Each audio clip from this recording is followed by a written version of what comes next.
Jadi Rasulullah SAW di Madinah dibuatkan mimbar sederhana dari kayu, potongan kayu pohon kurma, untuk Nabi yattaqi, untuk Nabi bersandar ketika menyampaikan khutbah.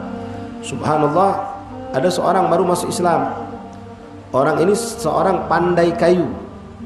Ketika dia masuk masjid Nabi setelah dia muslim, dia kaget lihat Nabi Muhammad yang begitu hebat, yang Nabi yang subhanallah hebat, diagungkan dan diagungkan Allah, yang disegani oleh semua musuh-musuh, semua negeri-negeri, punya mimbar cuma dari potongan pohon kurma.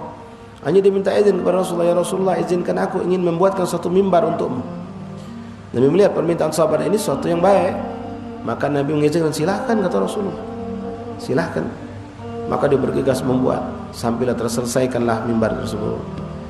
Mimbar selesai, maka dibawa ke masjid. Nabi memberikan tempat, ditaruh di tempat yang di situ ada pohon kurma yang potongan tersebut.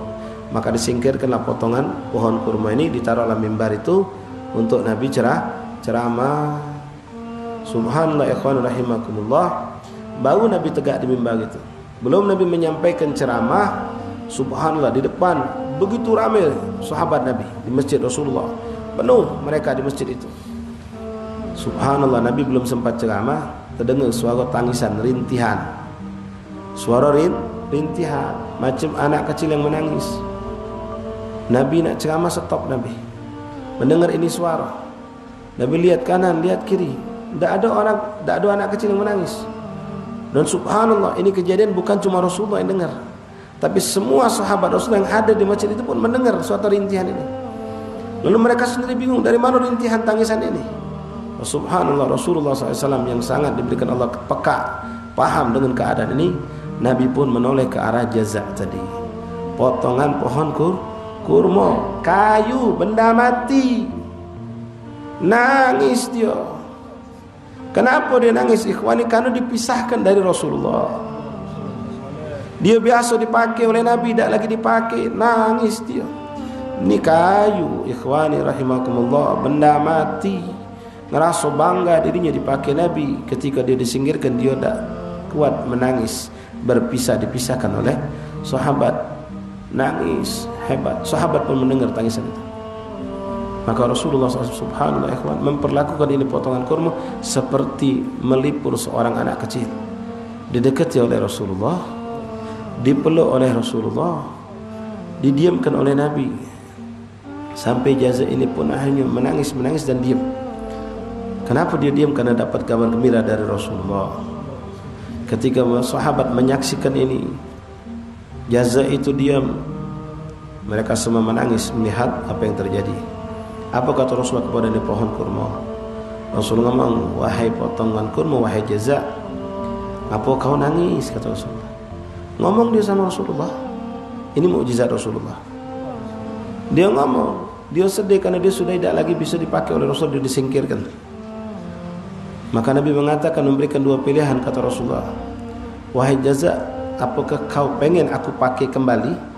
Tapi setelah kelak kalau aku sudah tidak ada lagi hidup di muka bumi, kau bakal jadi kayu bakar, habis kau sia-sia.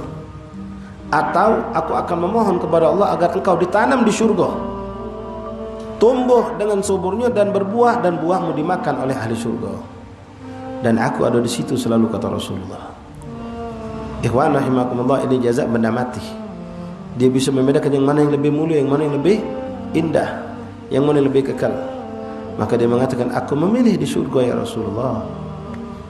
Maka Rasul pun memintakan itu kepada Allah, dan jazak ini pun menjadi gembira, tak lagi nangis, dengan izin Allah. Wa hakadha ikhwani rahimakumullah. Nah, tinggal kita lihat bagaimana Rasulullah SAW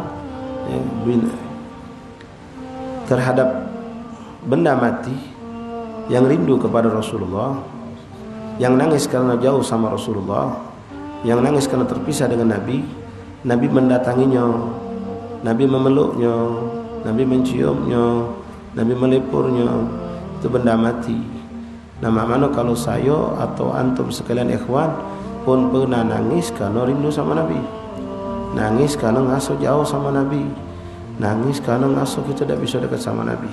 Maka yakinkan Nabi akan mendatangi kita, Nabi akan menghampiri kita, Nabi akan melipur kita, Nabi akan memperlakukan kita lebih dari jaza potongan pohon kurma, karena dia benda mati.